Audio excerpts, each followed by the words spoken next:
آقا شب شنبه به خیر شد. دعا میکنیم شب بخیر. آقا واسه سلام. معتادایی که سرمای زمستون گذشته شب همتون بخیر باشه. بفرمایید. از زور بیجایی کنار خیابونا و پارک‌ها خوابیدن.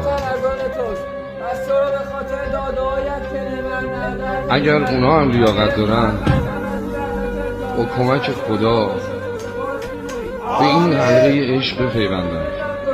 دست شما درد نکنه داداشی، بخور نوش جونت باشه. دعا میکنیم برای معتادایی که در زندان هستن و ذبیح الله محبتی و فتح الله لیاقت پاک موندن رو دارن و پاک زندگی روحشون میکنن. قدین آمرزش و رحمت الهی باشه و جمعی رفتگانتون خدا بیامرزه. یه صلوات محمدی پسند.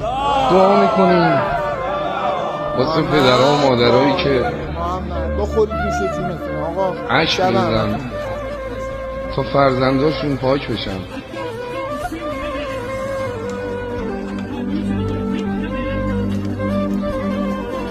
دعا میکنیم واسه فرزندایی که